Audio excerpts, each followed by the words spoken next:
Over 500,000 refugees from 125 countries have already found safety in Poland. Polish borders are open to all refugees fleeing Russian aggression. You can find a link to guidelines for all refugees in the description of this video. Poland decided to accept all nationalities right from the beginning of the conflict in Ukraine. Poland is ramping up its efforts to support refugees fleeing Russian aggression. On the Polish side of the border, hundreds of people wait in long line to offer transportation to those in need. There are currently hundreds, if not thousands, of initiatives designed to help people inside Ukraine and the ones who flee the war. Poland created a dedicated website established to coordinate all the support and provide vital information for those in need. Despite all these efforts, there is a substantial number of outlets reporting false information regarding Poland. Reports suggest Poland is blocking various nationalities from fleeing war in Ukraine.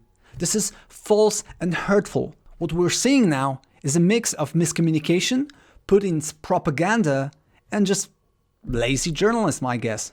Here's the example. I recently stumbled upon BBC News' heartbreaking story about Gabriel, a Nigerian student fleeing war for Poland.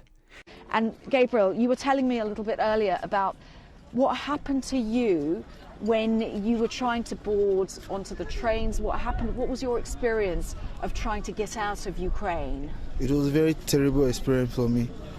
Like, last 10 days in Ukraine was very, very difficult for me. Like, it wasn't what I was expecting. The military there was very mean. They were just so mean to us, like as if we were no humans. No food, nothing, no support. It was just on your own. All they did was go to your embassy. If your embassy is not there, the rest they leave it up to you. And this was in Lviv, just to clarify, this was in Lviv. So how did you get to the border with Poland? Yeah, we walked for like 12 hours from Lviv to Poland. We walked for like 12 hours, also more than, but mine was like 12 hours with no food and nothing. You just have to. And then when you got to the border, what happened to you? What did you see? That was one of my worst experiences. Like, the soldiers that was on duty that day was mean. They were just so heartless. Like, they treated us like animals totally.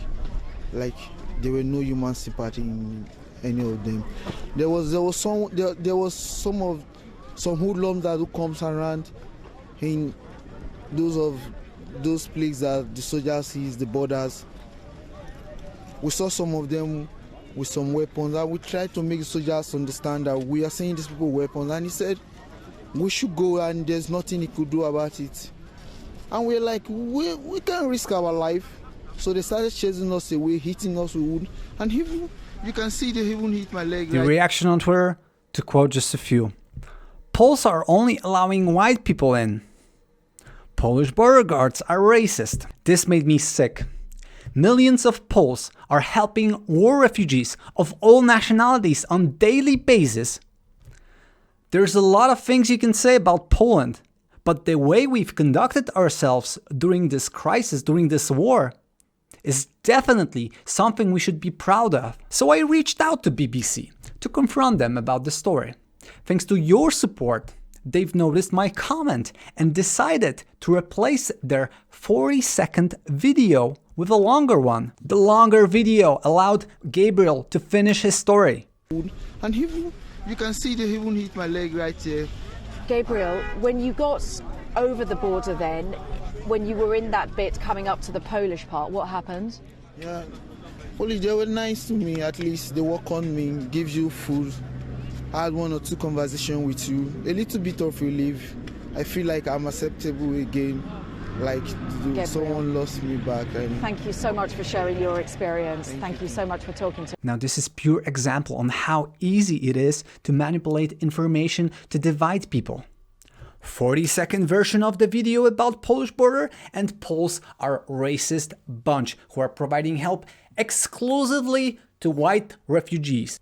Full 2-minute version of the video, and Poles are heroes, providing help to all regardless of their nationality. Unfortunately, more and more news outlets are making similar mistakes. Here's another example where popular French media outlet Le Figaro displayed a map of countries supporting Ukraine. Poland was excluded, despite our country being a front line of support to the Ukrainian people.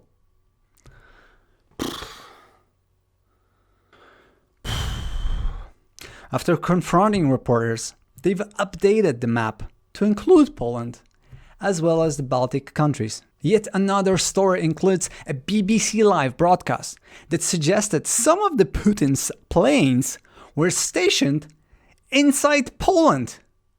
Yeah, I mean, inside NATO country, which is obviously false. I'm sure this is not an example of Putin's propaganda, but yet another mistake.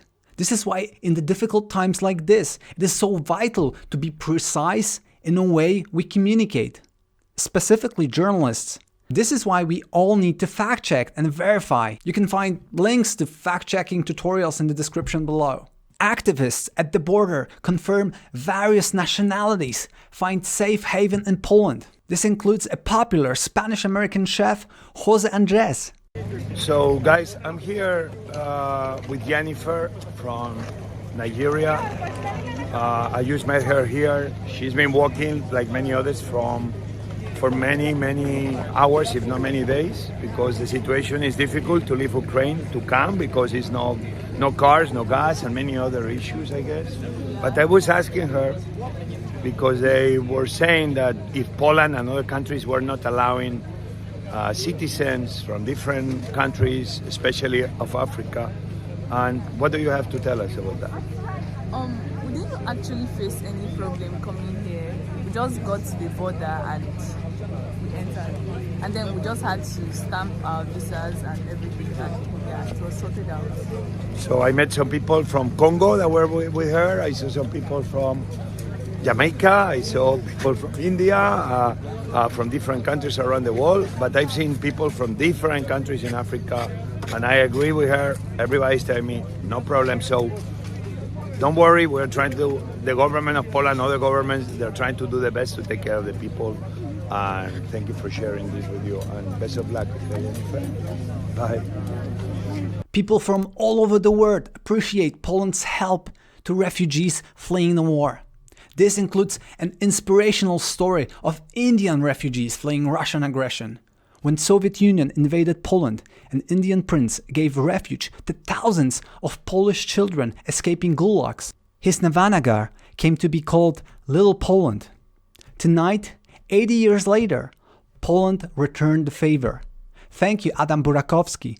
India won't forget this. He mentioned Adam Burakowski, ambassador of Poland to India. So just to clarify, I'm not trying to say it's all perfect. When 1 million people flee war, we can see what's best and worst about humanity. It is not surprising to hear about violence, racism, bribery, looting. There's no justification for this, and we should prosecute all those responsible. That being said, these dark episodes should not define who we are. Ukrainians are defined for their unprecedented bravery. They are an inspiration to whole free world. Poles are defined through millions of people providing meaningful help on daily basis to refugees of all nationalities. Right now, more than ever, we need to stand together rather than to look for reasons to stand apart.